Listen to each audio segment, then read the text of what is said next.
اور کیا ہم اس کتاب کے ساتھ آج انصاف کر رہے ہیں؟ کیا آج ہم اس کتاب کہ جس کو رسولوں کا قائم مقام بنایا گیا ہے اس کا حق ادا کر رہے ہیں؟ بلکہ ہم تو اس کی توہین کر رہے ہیں، اس کی تذلیل کر رہے ہیں۔ یعنی اگر آج میں کسی کو کوئی میسیج بھیجتا ہوں واٹس ایپ پر اور مجھے پتہ لگ جائے کہ اس تک وہ میسیج پہنچ گیا ہے اور وہ رپلائی نہیں کر رہا، تو مجھے اس پر غصہ آتا ہے۔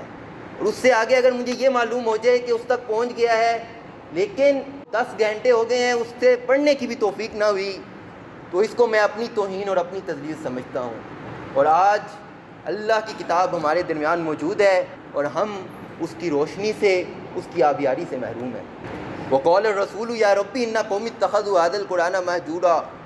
یہ قیامت کے دن اس وقت ہمارا کیا حال ہوگا کہ قول الرسول، کہ جب رسول کہے گا یا ربی ان قوم اتخذوا هذا القرآن مہجورا، کہ اے میرے رب، میری قوم نے اس قرآن کو نشانہ تضحیک بنا کے رکھا ہوا ہے۔ بلکہ ہمارا حال تو یہ ہے کہ ہم دنیا کی تعلیم کے لیے کئی زبانیں سیکھ جاتے ہیں، ہم انگریزی بھی سیکھ لیتے ہیں اور ایسی سیکھ لیتے ہیں کہ انگریزوں کو بھی پڑھا جائیں۔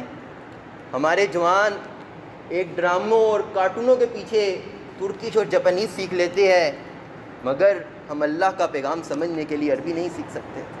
زبان سیکھنا تو دور کی بات، آج ہمارے پاس قرآن کے تراجم پڑے ہیں، کیا ہم ان تراجم کو دیکھ کر ہی اس پر تدبر اور تفکر نہیں کر سکتے؟ ہمیں تو اللہ تعالیٰ نے امت وسط بنایا تھا، ہم نے تو اس حیثیت سے اس کتاب کی دعوت لے کر دنیا کے کوچے کوچے اور چپے چپے تک جانا تھا، ہم نے تو اللہ کے دین کی گواہی دینی تھی، ہم نے اس قرآن کو لے کر افریقہ کے جنگلوں تک جانا تھا، ہم نے یورپ کے کلیساؤں تک جانا تھا، ہم نے امریکہ اور برطانیہ کے ایوانوں تک جانا تھا، مگر افسوس، صد افسوس کہ آج اس قرآن کی روشنی سے ہمارے اپنے گھر بھی محروم ہیں، آج اس کی آبیاری سے ہمارے اپنے گھر بھی محروم ہیں، اور آج ہماری مباحث کا، ہماری دعوت و تبلیغ کا، ہماری ڈسکشنز کا منبع وہ قرآن نہیں ہے۔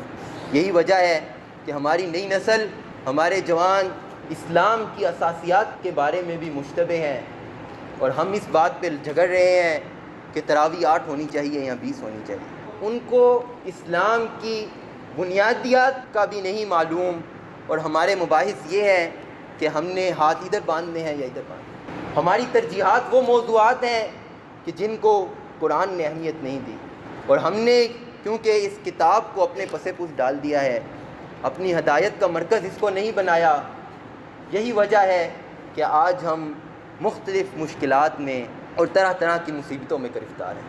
یہ جہالت کے اندھیرے ہوں یا فرقہ واریت کی لعنت ہو، اس کی بنیادی وجہ اسی کتاب سے دوری ہے، اس کی بنیادی وجہ اسی کتاب کی دعوت سے محرومی ہے۔ اور اس دن ہمارا کیا حال ہوگا؟ ثم لتسألن یومئذ عن النعیم، جس دن اللہ تعالیٰ کی تمام نعمتوں کے بارے میں سوال ہوگا۔ آج ہمارے پاس اللہ کی سب سے بڑی نعمت اللہ کی ہدایت ہے، یہ فرقان اور میزان ہے، کیا ہم اس کی قدر کر رہے ہیں؟ کیا ہم اس کا حق ادا کر رہے ہیں؟ یہ ہمارے لیے لمحہ فکریہ ہے۔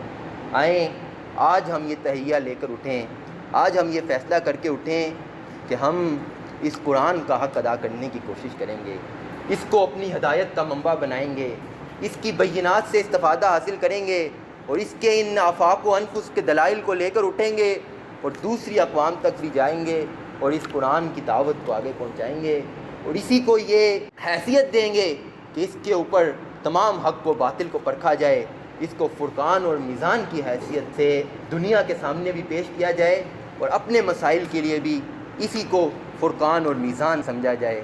وآخر دعوانا ان الحمد للہ رب العالمین۔ جزاک اللہ۔